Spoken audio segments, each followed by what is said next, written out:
Educacional lança os últimos títulos da coleção Jeitos de Mudar o Mundo.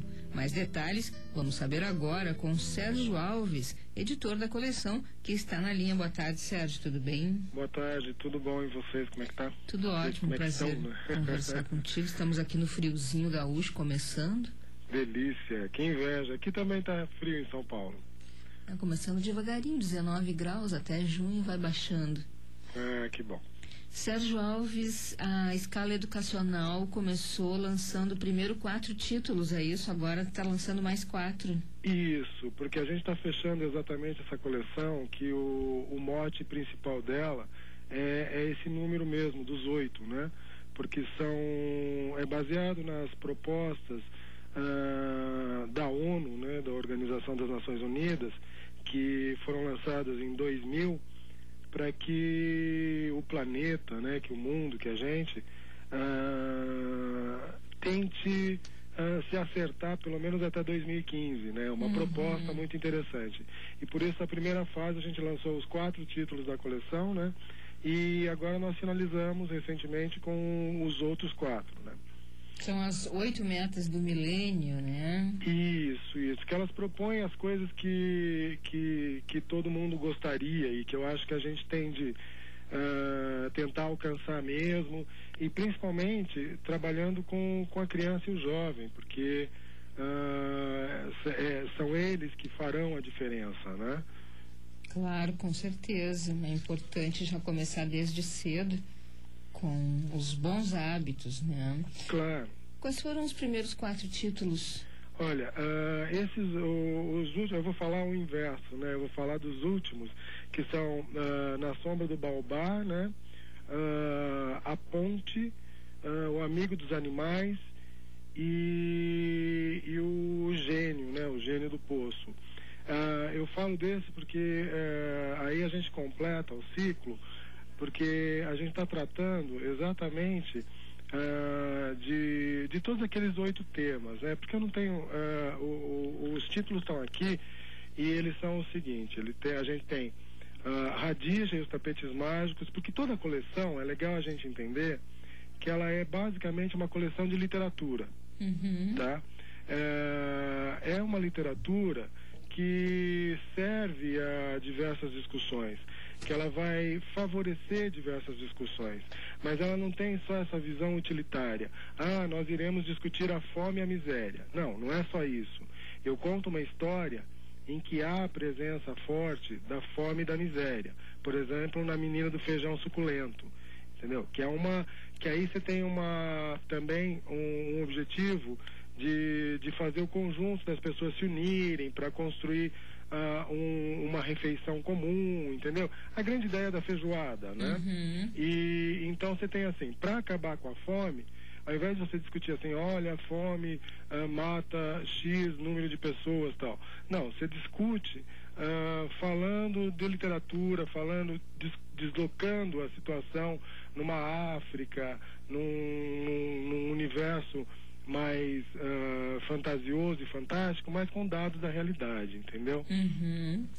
A Ponte já, por sua vez, aborda a importância do trabalho comunitário. Exatamente. A Ponte, ela vai tratar dessa colaboração entre as pessoas, né? E também de questões ambientais, porque nada está isolado, né? Quando a gente trata de trabalho comunitário, a gente também, aí você tem a interdisciplinaridade, a multidisciplinaridade, né? Você tem diversas questões, diversos temas importantes sendo tratados. Mas eu reitero que o mais importante não é o tema, o mais importante é a gente estar tratando com literatura, com arte, que a partir desse mote principal, que é a arte, você discute e você extrai. Se você estiver numa sala de aula, ou se você estiver lendo para o seu filho, você extrai muitos pontos de interesse, entendeu? Claro. Já o Reino dos Mamulengos trata da educação básica para todos, né? Isso, porque é uma premissa, que às vezes são coisas, essas propostas, as 8 propostas, elas são fundamentais, né? Uma é acabar, deixa eu falar só assim genérico, né? Porque uma é acabar com fome e miséria. Outra é oferecer educação básica e de qualidade para todos, né? Que é o caso dos mamulengos que você está citando, né? Tem uma outra, que é a terceira proposta, que é garantir a igualdade entre os sexos e o respeito à mulher. Quer dizer, então a gente trata de questão de gênero também. Isso tudo eu estou falando para crianças, para jovens que pode ser lido de segunda, terceira série, entendeu? Então 7, 8 anos, dependendo de como você lê, e até a história que o pai conta para a criança, ela não é pesada, ela não tem esse peso, entendeu? Que legal, é bem para formação mesmo. E discute temas que são que não são fáceis, né? Porque você tem uma das outras propostas, reduzir mortalidade infantil, né? Que o livro que trata disso é o Na Sombra do Baobá, né? Então você está discutindo temas que são que são do universo adulto, e que essas crianças vão estar convivendo com essa temática, convivendo com esse problema, para tentar justamente a gente chegar em 2015, quem sabe a gente vai ter um planeta melhor, né? Então essas são os vários jeitos de mudar o mundo, né? Eu acho que a gente tem de descobrir o nosso jeito brasileiro, entendeu?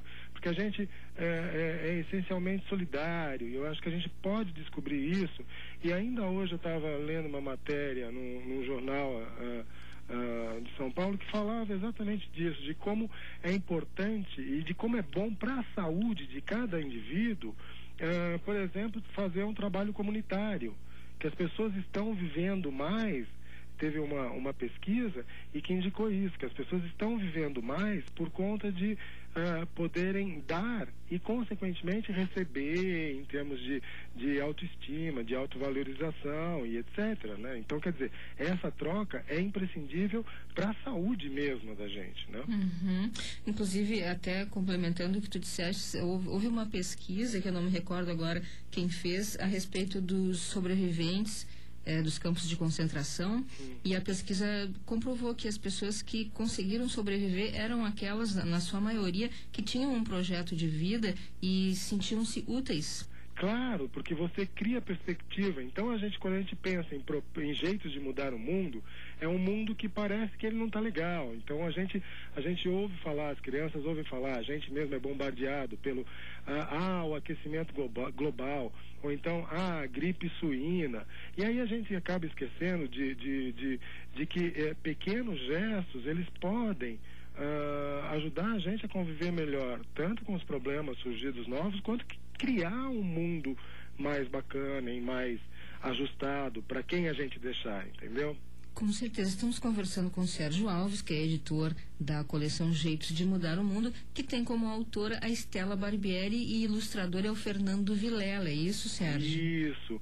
Estela, que é uma especialista em arte também, bastante premiada, entendeu? Uma autora que tratou desses temas com muito carinho, assim. A gente foi desenvolvendo essa coleção com muito cuidado e não perdendo de vista o fato de estarmos trabalhando com literatura. Então não é só um livro informativo. É um livro mais do que informativo, ele é formativo. E é um livro que se presta a todas as idades. Porque daí você tem uma coisa que é uma batalha da gente, assim, porque as imagens do Fernando Vilela, que também é altamente premiado, entendeu? Reconhecido internacionalmente, com publicações em editoras estrangeiras, não que isso só o valorize, eu acho que ele tem publicado muito aqui, isso é muito bom pra gente, entendeu? A gente ter um livro que a imagem também fala, né?